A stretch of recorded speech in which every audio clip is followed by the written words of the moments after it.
Millionaire mother watches waitress feed her blind daughter and changes her life. Victoria Reynolds watched in astonishment from across the elegant New York restaurant. Her daughter Emma, who had refused to eat properly with any of the six, hired nannies for months, was smiling as she accepted every spoonful offered by a simple waitress. The scene seemed unreal to the 38-year-old executive. The waitress, a plain-looking young woman with dark hair tied in a ponytail and wearing the establishment's uniform, achieved in minutes what Victoria had struggled with for months, getting Emma to eat willingly and with pleasure. The 7-year-old girl, with her pink glasses and light brown hair framing her delicate face, held her white cane in one hand while the other gently touched the waitress's arm, as if confirming her presence with each moment. Emma's blindness, diagnosis, the result of a rare degenerative condition, had transformed the Reynolds family's life. Victoria, CEO of one of the largest tech companies in the United States, found herself completely unprepared to handle her daughter's special needs. In recent months, the girl had withdrawn more and more, refusing to cooperate with the specialized nannies and nutritionists Victoria hired at exorbitant rates. "One more spoonful, Emma. This risotto is delicious. I even helped the chef prepare." "It myself," said the waitress in a melodic voice that radiated calm and reassurance. "It's really good," Emma replied with a shy smile, something Victoria hadn't seen in weeks. The executive frowned and discreetly adjusted the black blazer she wore over her silk blouse. How could this woman, a simple restaurant employee, establish a connection that she, the biological mother, struggled to maintain?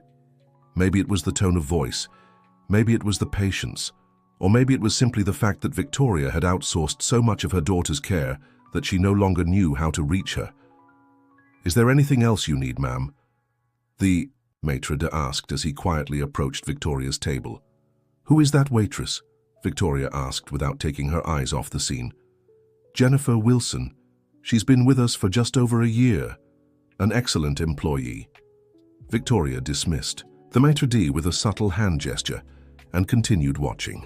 The waitress, Jennifer, was now describing in vivid detail the ice cream she had brought for dessert, painting pictures with her words that made Emma grin widely. "A dark chocolate shell that cracks when you bite it, covering a scoop of vanilla. Ice cream with little strawberry pieces like hidden treasures."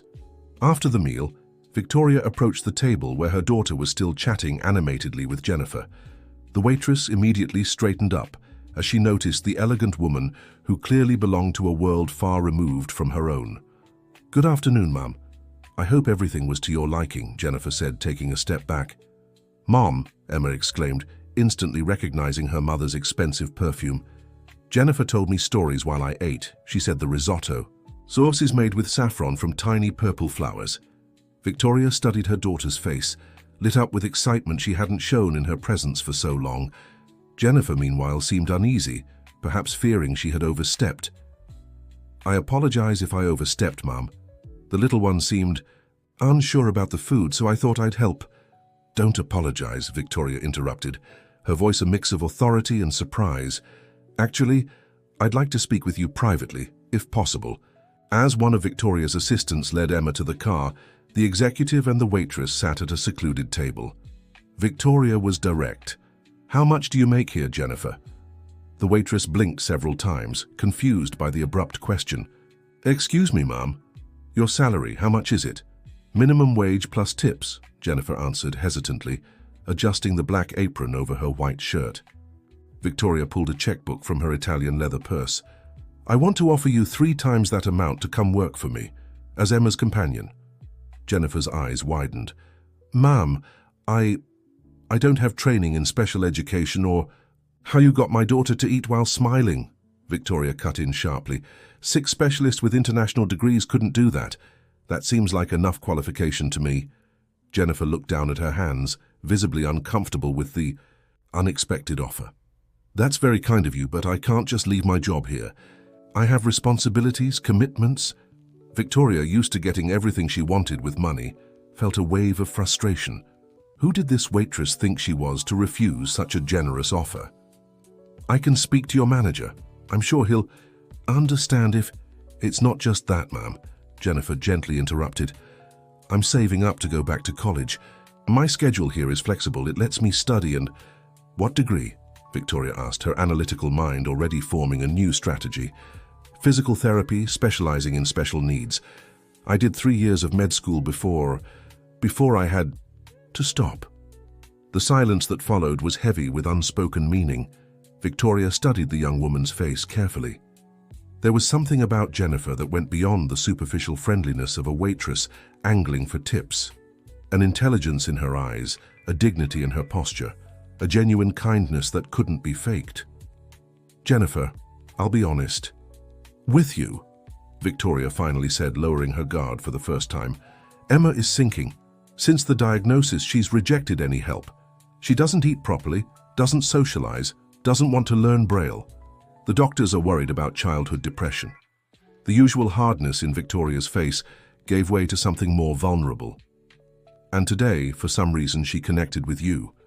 The first real connection in months. I'm not asking you to abandon your dreams or your current job permanently. I'm proposing a temporary arrangement, well paid, that might even help you save for your studies faster. Jennifer felt the weight of the situation. This wasn't just a job offer. It was a plea for help, disguised by the pride of a powerful woman who rarely needed to ask for anything. Can I think about it? She finally asked. Victoria nodded, handing over her personal card. Call this number when you decide.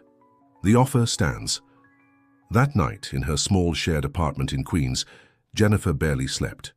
The Millionaire's offer meant a financial leap that could solve many of her immediate problems. The money would be enough to help with her father's treatment for a chronic illness and still save up to resume her studies. Dear listener, if you're enjoying the story, please take a moment to like and especially subscribe to the channel. It helps us a lot as we're just starting out. Now, continuing. On the other hand, there was something about Victoria Reynolds' attitude that bothered her. The way the executive seemed to believe everything had a price, that any problem could be solved with enough money.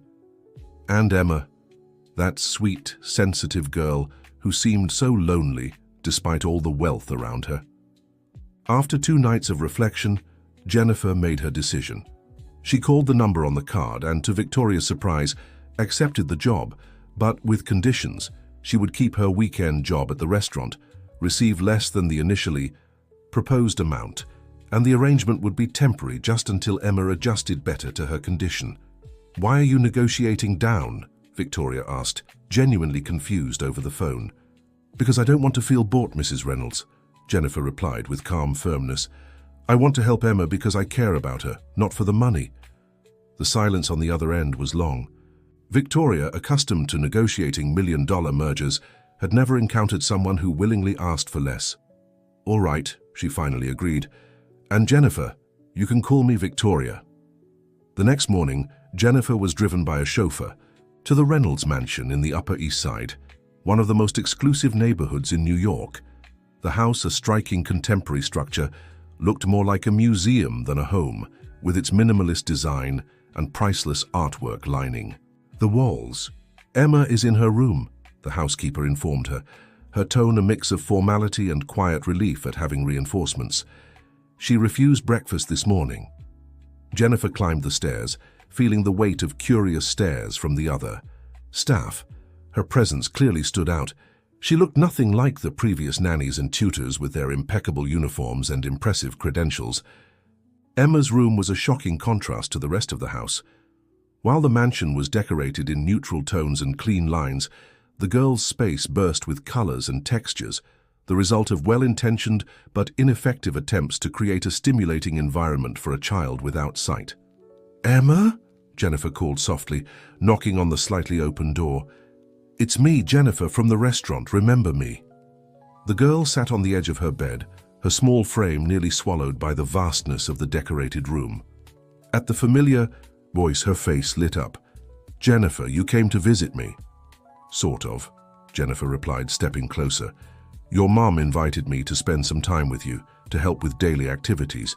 What do you think? Emma tilted her head thoughtfully.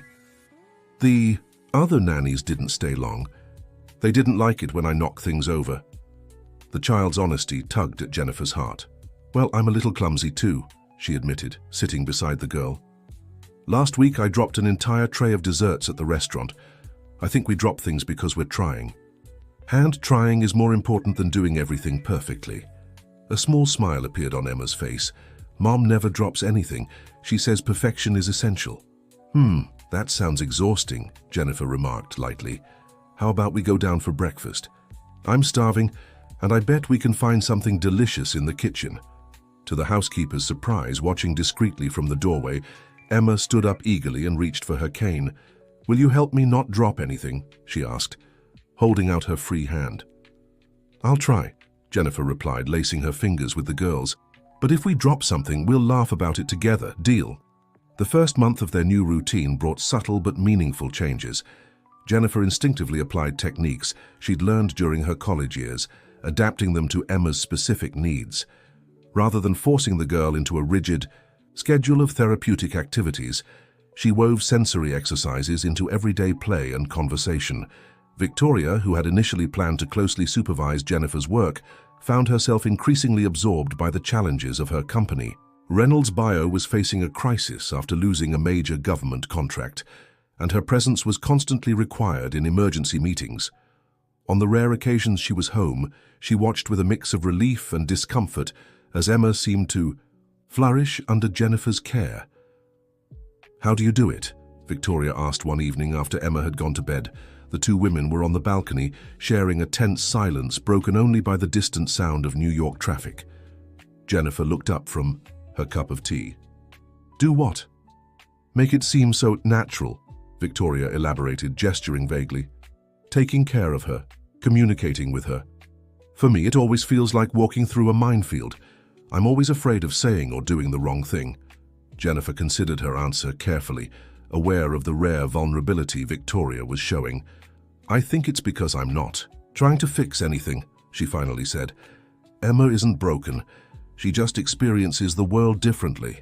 When I stop thinking about what she can't see and start appreciating everything she can feel, hear, and understand, it gets easier. Victoria absorbed the words in silence. There was truth in them, an uncomfortable truth that highlighted her own failure as a mother. Since the diagnosis, she had treated Emma's condition as a problem to be solved, an obstacle to overcome with money, technology, and specialists. She had never truly accepted her daughter's new reality. You studied medicine for 3 years, didn't you? She asked abruptly, changing the subject. Why did you stop? Jennifer's expression tightened slightly. Family circumstances. My father got sick and I had to work. What kind of illness? Early onset Parkinson's. He was a university professor. Jennifer hesitated before continuing. Now he lives with me. On weekends when I go home, I take care of him. Victoria nodded, processing the information. It was hard to reconcile the image of the unassuming young woman in front of her with someone who carried such a heavy burden without bitterness. Have you ever thought about going back to school? Every day, Jennifer replied with a wistful smile. But med school isn't cheap, and even with a partial scholarship, my father's medication costs. She let the sentence fade, aware she might be sharing more than their professional relationship allowed. I'm sorry, I shouldn't be talking about personal problems. Victoria waved a dismissive hand. Don't apologize, it's refreshing to hear someone talk about real problems for a change. The two women fell silent again, but this time it was a lighter silence, almost comfortable. Despite the vast differences in their lives, a mutual understanding was forming. Two strong women dealing with circumstances beyond their control, each in her own way. The next morning, Victoria surprised Jennifer by joining them for breakfast, something she rarely did on weekdays. I rescheduled some meetings, she explained casually as she poured herself coffee. I thought I'd take Emma to the park today. Would you come with us? The shock on Jennifer's face was evident, but she quickly composed herself. Of course, that would be wonderful. Emma loves open spaces, but she feels safer with a set routine. If I may suggest, we could first... As Jennifer explained her ideas for making the outing more comfortable for Emma, Victoria watched her with renewed interest. There was a quiet competence in the young woman, a natural intelligence that went far beyond her incomplete formal education. And there was a genuine dedication to Emma that no salary, no matter how generous, could buy. The trip to Central Park was a revelation for Victoria. Did you notice how Jennifer transformed every element of the environment into a sensory experience for Emma? The different textures of the leaves, the sound of water in the fountains, the scent of the flowers, the breeze on their cheeks. The little girl, who once shied away in public spaces, now explored with confidence, guided by Jennifer's calm voice and occasionally by her mother's hesitant hand. "Come here, Mom. Feel this," Emma called out at one point, kneeling before a flower bed. Jennifer said these are lavender flowers and they look like tiny magic wands. Victoria, always concerned about appearances, hesitated briefly before kneeling on the ground beside her daughter, ignoring the potential damage to her expensive suit. Emma guided her mother's hand to the delicate flowers, and together they explored the texture and fragrance.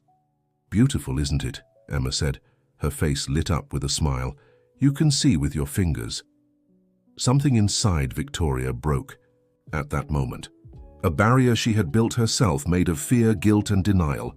Her eyes met Jennifer's over Emma's head, and the silent gratitude she expressed was met with an understanding smile. Returning to daily life after that day brought a new dynamic to the Reynolds household. Victoria began rearranging her schedule to be more present, joining in the routines Jennifer had established with Emma. Meals, once tense events dominated by silence, became moments of light conversation where Emma shared her daily discoveries and new skills.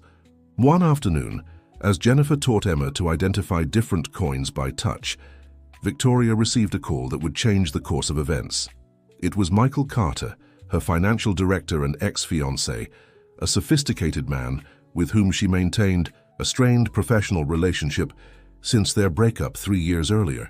"Victoria, we need to talk about the new treatments for Emma," he said without preamble, his voice urgent. "The costs are escalating and the results are questionable. As the family's financial advisor, I strongly recommend we reconsider some of these expenses." Victoria felt the familiar sting of irritation. Michael had remained as the family's financial consultant after their separation, a decision she often questioned, but kept due to his undeniable competence and detailed knowledge of her affairs. "Emma is making progress, Michael. I won't cut any of her treatments or therapies. I'm specifically talking about the experimental treatment in Boston," he clarified, his tone deliberately measured. $200,000 for something with only an 18% chance of success, according to the researchers themselves. That's a lot of money, Victoria, even for you. The treatment in question was a new approach to halt the progression of the macular degeneration that had taken Emma's sight. Though the odds were slim, Victoria had clung to this possibility as a last resort. "We'll discuss this another time," she cut in, seeing Jennifer and Emma approaching. "I have to go now." That night, after Emma fell asleep, Victoria found Jennifer organizing sensory materials in the activity room. The young woman had transformed the once formal and impersonal space into an environment rich with tactile, auditory, and olfactory stimuli. "Can I ask you something personal?" Victoria said, standing in the doorway. Jennifer looked up from the braille labels she was preparing. "Of course. If it were your child, with a condition like Emma's, and there was a treatment with a small chance of success, but cost nearly everything you had, would you try it?" The question hung in the air between them. Jennifer set down the materials she was holding, giving the question the consideration it deserved. "It depends," she finally replied. "I'd ask, what happens if we fail? Would the process itself be traumatic for the child? Are there other alternatives we could explore with the same resources?" Victoria observed the young woman with growing respect. It wasn't the emotional response she had expected, but a thoughtful reflection that considered multiple factors. "In my college years," Jennifer continued, carefully choosing her words, "I learned that sometimes we focus so much on the cure that we forget to care for the person as a whole, especially with children." She paused before continuing. "Emma is learning to navigate the world in a new way. She's building confidence, independence. Any treatment that disrupts that process would need to offer benefits that outweigh the risk of regression." Victoria absorbed those words, a stark contrast to Michael's purely financial approach. "Thank you for your honesty," she said simply, before retreating to her office. The following weeks brought a more established routine. Jennifer became increasingly part of the family, while Victoria found a new balance between her demanding career and time with her daughter. Even Michael, who had initially expressed skepticism about the unqualified waitress, had stopped his remarks after witnessing Emma's progress. One Saturday, while Jennifer was at her restaurant job, Emma surprised her mother by asking, "Mommy, why does Jennifer have to work in 2 places? Doesn't she make enough money here?"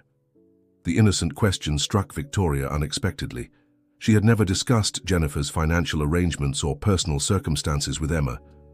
"Well, Jennifer has other responsibilities. She takes care of her father, who's sick, and she's saving to go back to school." Emma absorbed the information with the peculiar wisdom of children.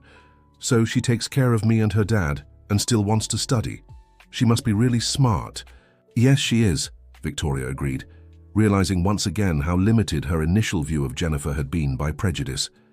That afternoon, driven by a sudden idea, Victoria went to the restaurant where Jennifer worked. She intended to surprise her with a proposal. She would fund her return to medical school as a way of thanking her for Emma's progress. But as she entered the upscale establishment, Victoria was met with an unexpected scene. Michael, her ex-fiancé and financial consultant, was seated at a secluded table speaking intimately with the restaurant manager. Both looked serious, exchanging documents across the table. Intrigued, Victoria kept her distance, watching. When the manager walked away, she approached Michael, who couldn't hide his surprise at seeing her. "Victoria, what are you doing here?" "I could ask you the same," she replied coolly. "I didn't know you frequented this restaurant." Michael recovered quickly, his professional smile returning. "Just business, checking out a potential investment. You know, portfolio diversification." Before he could elaborate, Jennifer appeared, carrying a tray of drinks. When she saw Victoria, her eyes widened in surprise. "Mrs. Reynolds, is something wrong with Emma?" No, Victoria reassured her quickly. "I was just passing by and thought I'd stop in. Could we talk when you have a moment?" The proposed conversation, however, had to be postponed. The restaurant manager, visibly nervous, called Jennifer into a private meeting in his office. When she returned minutes later, her face was pale and troubled. "What happened?" Victoria asked, alarmed by the visible change. Jennifer hesitated, casting a quick glance at Michael, who watched the scene with controlled interest. "Nothing important," she said finally. "The manager just informed me about some schedule changes. If you don't mind, could we talk another day? I need to finish my shift." Victoria nodded, uncomfortable with the sudden change in the young woman's behavior. As they left the restaurant, she couldn't help but notice Michael making a discreet phone call, his expression oddly satisfied. The next morning, a Sunday, Jennifer arrived at the Reynolds mansion earlier than usual. She asked to speak with Victoria privately, her face marked by a sleepless night. "I need to be honest with you," she began, sitting stiffly on the edge of the office sofa. "Yesterday, the manager informed me that someone questioned my academic record. Apparently, documents surfaced, suggesting I was expelled from college for dishonesty." Victoria studied the young woman carefully, noting her obvious discomfort. "And is that true?" "No," Jennifer's reply was immediate and vehement. "I left because I couldn't afford tuition anymore and needed to care for my father. There was never any disciplinary issue." She took a deep breath before continuing.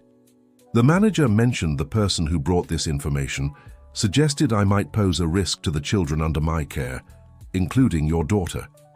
Victoria's eyes narrowed. "Who would make such an accusation?" "I don't know. The manager wouldn't say," Jennifer replied, though her evasive gaze hinted at suspicions. "He gave me a warning, saying he'd investigate, but I thought I should tell you personally. Dear listener, if you're enjoying the story, don't forget to like and especially subscribe to the channel. It helps us a lot as we're just starting out." Now back to the story. Victoria immediately recalled the scene at the restaurant. Michael speaking secretly with the manager, his evasive behavior when questioned. The pieces were falling into place in a disturbing way. "Jennifer, can you give me the details of your former college?" The names of your professors, your records. Of course, I can bring everything tomorrow. Jennifer nodded, visibly relieved by Victoria's composed reaction. I'd completely understand if you'd prefer I step back until this is cleared up. Victoria assessed the situation. Her business instincts, honed by years of complex negotiations, warned her of ongoing manipulation. Michael had always shown discomfort with Jennifer's presence, initially disguised as financial concern. Now his actions suggested something more personal, more calculated. That won't be necessary. I trust you, Jennifer, Victoria decided, surprising herself with how easily the words came. I just need you to keep doing your excellent work with Emma while I resolve this. In the following days, while maintaining an appearance of normalcy at home, Victoria began a discreet investigation. Using her contacts at the university Jennifer had attended, she obtained her full academic record. She discovered the young woman had been an exemplary student, involved in outreach programs for children with special needs and a scholarship recipient, until it was mysteriously cancelled at the start of her 4th year. Even more intriguing, the scholarship committee that made the cancellation decision included none other than Michael Carter as a consulting member who occasionally provided financial services to educational foundations. The discovery felt like the final piece of a complex puzzle. Victoria revisited past conversations, reinterpreting Michael's comments and suggestions in a new light. Her ex-fiancé wasn't just trying to discredit Jennifer out of distrust or genuine financial concern. There was something more, a personal motive she didn't yet fully understand. One afternoon, while Emma attended her music lesson with Jennifer, Victoria summoned Michael for an urgent meeting in her home office. He arrived right on time, impeccable in his Italian suit, exuding the confidence of someone who doesn't suspect they're under scrutiny. Do we need to discuss the treatment? In Boston again? He asked, settling into the chair as if the office was still partly his. Not exactly, replied Victoria, her voice carefully neutral. I'd like to better understand your connection with Columbia University, specifically with the medical scholarship program. Michael's momentary startle was almost imperceptible, quickly masked by an expression of mild confusion. An interesting question. I occasionally consult for some educational foundations, as you know. Columbia may have been one of them, though I don't recall specifically. I see, Victoria nodded, opening a folder on the desk. I found it curious because your name appears in the records of a very specific decision, the cancellation of Jennifer Wilson's scholarship in 2019. The silence that followed was telling. Michael adjusted his tie, a habit Victoria knew well from his moments of discomfort. Victoria, you know these foundations make hundreds of decisions a year. I can't remember every student or every case. Of course, understandable, she agreed, keeping her tone conversational as she slid a document across the table. What makes this case particular is the coincidence. You see, Jennifer's father was a professor at the same university, Professor Robert Wilson, Department of Medical Ethics. Apparently, he failed a student for plagiarism in 2012, a student named Michael Carter. Michael's face visibly paled. His usual composure faltered for a moment, revealing something ugly and resentful before he regained control. That's an extraordinary coincidence, he managed to say, trying to steady himself. Even if it's true it was over a decade ago, surely it wouldn't have influenced professional decisions years later. Victoria leaned forward, her eyes locked on his. Michael, we've worked together for years. I know your capacity for holding grudges, for planning long-term retaliation. It was you who spread false accusations about Jennifer at the restaurant, wasn't it? And now I'm wondering what else you might have manipulated without my knowledge. His denial was vehement, but unconvincing. The more Michael protested, the more Victoria recognized the patterns of manipulation she'd overlooked for years. As the family's financial consultant, he had systematically discouraged investments in promising treatments for Emma, always under the guise of fiscal prudence. The conversation ended with Victoria asking Michael to leave, announcing she would reconsider his role as the family's consultant. He left furious but composed, leaving behind a deeply troubled Victoria, unsettled by the implications of her discoveries. That night, unable to sleep, Victoria reviewed years of financial documents, medical decisions, and missed opportunities. A pattern emerged. Whenever a promising possibility arose for Emma, Michael found reasons to dissuade her, keeping her in a state of resigned acceptance of her daughter's irreversible condition. By dawn, she had made up her mind. When Jennifer arrived the next morning to start the day with Emma, Victoria had already made decisions that would change the course of all their lives. "I need to take an urgent business trip," she announced, surprising Jennifer with the sudden news. "I'll be away for a week. Would you mind staying here with Emma? The guest room is already prepared." Jennifer, though clearly surprised, agreed readily. Her concern, as always, was for Emma's well-being. "She'll miss you. We can make a visual calendar for her to track the days until you return." Victoria nodded, moved by the constant consideration Jennifer showed. "There's one more thing," she added, handing her an envelope. "I made a few calls. The university is willing to re-evaluate your academic situation based on new information. This is an official document reaffirming your voluntary withdrawal, with no mention of disciplinary issues." Jennifer's eyes filled with tears as she opened the envelope and confirmed its contents. "How did you—" "Let's just say I discovered we had a problem in common," Victoria replied cryptically. "When I return, I'd like to discuss possibilities for your future, and for Emma's." The week of Victoria's absence was transformative for everyone. For Emma, it was a period of adjustment that the girl handled with surprising resilience, comforted by Jennifer's constant presence. For the young caregiver, it was an opportunity to fully experience the girl's routine, identifying needs and possibilities that had gone unnoticed under the previous rotation system. For Victoria, traveling between Boston, Chicago, and Seattle, it was a journey of discovery. She consulted macular degeneration specialists, explored alternative treatments, and, most importantly, reassessed her priorities. At every clinic, every appointment, one of Jennifer's questions echoed in her mind. What happens if it doesn't work? When she returned, Victoria was a woman with a plan. She first met with her lawyer, making significant changes to her financial and business arrangements. Then she officially confronted Michael, removing him from any position of influence over the family's finances or Emma's medical care. His reaction was predictable: veiled threats, insinuations about her ability to manage the business without his guidance, warnings about the risks of trusting strangers like Jennifer. Victoria listened with newfound calm before closing that chapter of her life for good. The next morning, she called Jennifer for a conversation in the garden, where they could speak privately while Emma attended her music lesson. "I have a proposal for you," Victoria began, her tone softer than usual. "Not a job, but a partnership." Jennifer watched her with cautious curiosity.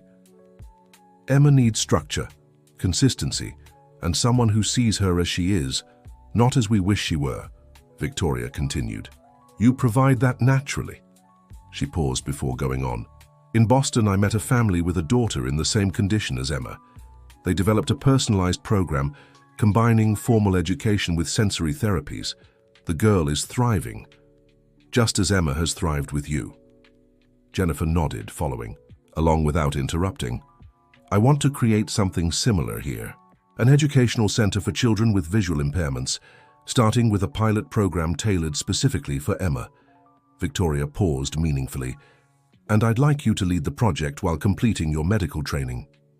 The surprise on Jennifer's face was evident. "Victoria, I don't know what to say. It's an incredible opportunity, but I'm not qualified to lead something like this." "You have the most important qualification. You see potential where others see only limitations," Victoria replied firmly. "The formal structure, the degrees, those can come with time. What you have naturally is far rarer." The two women spent the next few hours discussing details. Victoria had planned everything meticulously. Jennifer would return to college on a full scholarship while contributing to the center's development as a consultant. Her father would receive specialized treatment at a nearby clinic, allowing her to maintain frequent contact. As for Emma, she would remain under Jennifer's care, but now as part of a more structured and professional approach. "Why are you doing this for me?" Jennifer finally asked, overwhelmed by the unexpected generosity. Victoria looked beyond the garden, where Emma was now exploring a bed of aromatic herbs with her music teacher, laughing as she identified each plant by its scent. "It's not just for you," she answered honestly. "It's for her, for me, for all the children who might benefit from what we create together." She paused thoughtfully before continuing. "You know, I spent years trying to fix Emma's situation with money, doctors, technology, thinking I could solve everything if I just found the right solution, the right specialist. I never realized what she needed most was simply to be seen, accepted as she is." The following months brought significant structural changes. The east wing of the Reynolds mansion was transformed into a small educational center, initially serving only Emma and 2 other children with similar needs. Jennifer, now resuming her studies, divided her time between college and developing the educational program, applying both her academic knowledge and her natural intuition. Victoria, in turn, underwent her own transformation. She continued leading her company with the same competence as always, but now with clearer priorities. She set aside entire afternoons to participate in Emma's activities, learning communication and support techniques from Jennifer that strengthened her bond with her daughter. Jennifer's father, benefiting from specialized treatment, experienced an improvement in his quality of life that allowed him to occasionally visit the center, where his experience as a university professor proved valuable in developing adapted educational materials. A year after that first meeting at the restaurant, the Reynolds Center for Sensory Development was officially established in its own building in the Greenwich neighborhood. With 6 children enrolled and a multidisciplinary team, it represented the realization of a vision born from the unlikely encounter between a workaholic executive and a waitress with an open heart. One afternoon during a celebration, as families gathered for an event in the new space, Victoria found Jennifer organizing materials in the sensory room. "I still remember the first time I saw you feeding Emma," she remarked, leaning against the doorframe. "You had so much patience, so much kindness, and I felt so jealous." Jennifer smiled, surprised by the confession. "Jealous? Of how easy it was for you to connect with her when I tried so hard and failed," Victoria explained. "I never imagined that moment would bring us here." Jennifer looked around at the carefully designed room, filled with textures, sounds, and scents that helped children like Emma develop their remaining senses. "Sometimes the simplest moments are the ones that change everything," she reflected. "That day at the restaurant, I was just being kind to a child who seemed to need attention. I had no idea." Her words were interrupted by Emma's excited arrival, now 8 years old, navigating the familiar space with confidence. "Mom, Jennifer, come see what I made in modeling class," she called, proudly holding up a small clay sculpture. The 2 women exchanged a look of mutual understanding before following the girl. Different in so many ways, they had found a deep connection through their love for Emma and their shared commitment to creating a world where children like her could thrive. As Emma enthusiastically described her creation, detailing the textures and shapes she had incorporated, Victoria watched the scene with a full heart. The waitress who had once cared for her blind daughter had in fact changed her life, not just for what she had done for Emma, but for showing Victoria Reynolds a new way to see the world. The successful executive, who had always believed money and power could solve any problem, had learned that some of the most precious solutions come from unexpected places, from the patience of a young working woman, the resilience of a child facing adversity, and the courage to open one's heart to new possibilities. At the new center, a discreet plaque at the entrance captured the philosophy that now guided their lives. "We see not only with our eyes, but with our whole hearts." End of story. If this story touched your heart, share your thoughts with us in the comments. Do you know someone with visual impairment? Leave a like and subscribe to the channel for more inspiring stories that teach us to see with our hearts.